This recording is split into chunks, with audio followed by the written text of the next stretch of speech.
All right, let's get right into it. We're going to talk about a topic that's, well, it's everywhere, but also wrapped up in a lot of myths, the pull-out method. We're really going to dig into this idea of willpower versus biology and see what actually happens when those two things go head-to-head. So let me start with a quick question for you. What do you think is the world's oldest form of birth control? I mean the very oldest. If you're thinking of the withdrawal method, you absolutely nailed it. We're talking about references and texts from over 2,500 years ago. So yeah, this has been around for a long time. But here's the catch, right? Just because something's ancient, that doesn't mean we actually get it. And in fact, this is probably one of the most misunderstood methods out there. And it's that gap in understanding, well, that's where the danger really comes in. Okay, first things first. Why is this ancient method still so incredibly popular? I mean, there have to be reasons, right? And it turns out they're actually pretty straightforward and practical. I mean, you can totally see the appeal, right? It's free. It's always an option. You don't need a prescription. And for a lot of people, not having to deal with hormonal side effects is a huge, huge win. And look, this isn't some niche thing. We're talking about an estimated 38 million couples all over the world relying on this. Okay, but this is where we really have to shift gears. Because all of that convenience, it creates what you could call an illusion of control. It feels like it's all in your hands. But that feeling hides a really big gap. A gap between how well we think it works and how well it actually works when things aren't perfect. And this is where that illusion just completely falls apart. Check this out. If it's done perfectly, I mean absolutely flawlessly, every single time, the failure rate is about 4%. Not bad, right?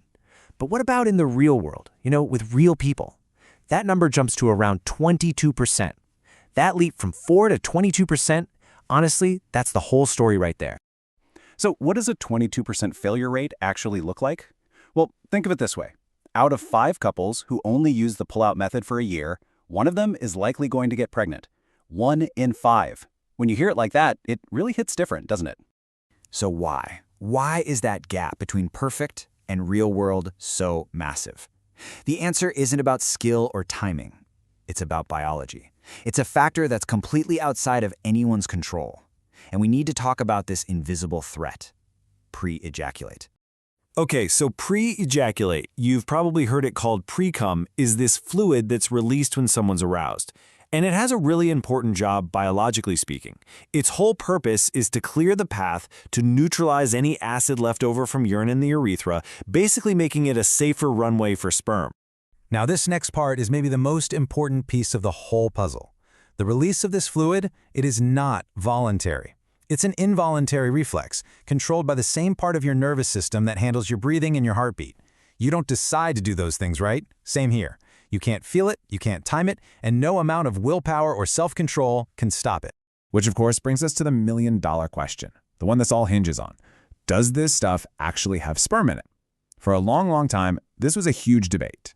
Well, the science today is pretty clear on this. The answer is yes, sometimes it absolutely can.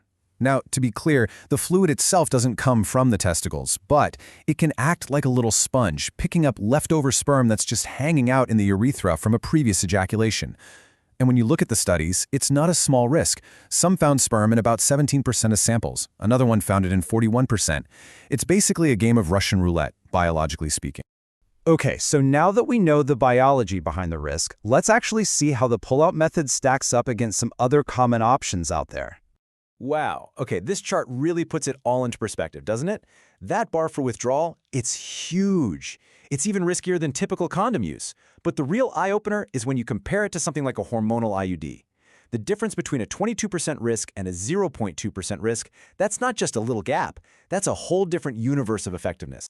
And this table gives us the full story. Just look at the difference between the perfect use and typical use columns for things that rely on us doing something in the moment. Withdrawal, condoms, even the pill. There's a big jump, right? Now look at the IUD and the implant. The numbers are almost exactly the same. And why is that? It's simple. They take human error almost completely out of the equation, and that is the game changer. Now look, none of this is about judging anyone's choices. It's just about having the real, hard facts. Since we know millions of people do use this method, we have to talk about how to reduce the risk. So let's get into some smarter, safer strategies.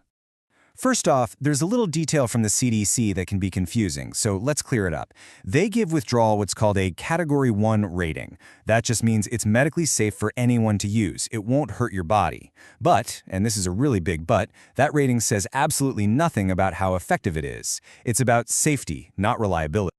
So if this method is part of your life, here are 3 expert-recommended ways to lower the risk.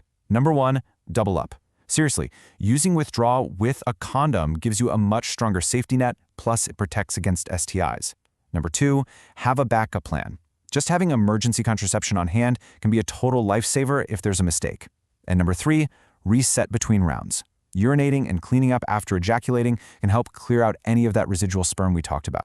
So at the end of the day, it really all boils down to one simple question. Is your birth control method based on willpower, which we know is fallible, or is it based on biology? Are you betting against a reflex you can't control? It's a really important question to think about, because when it comes to your life, you deserve a method you can truly count on.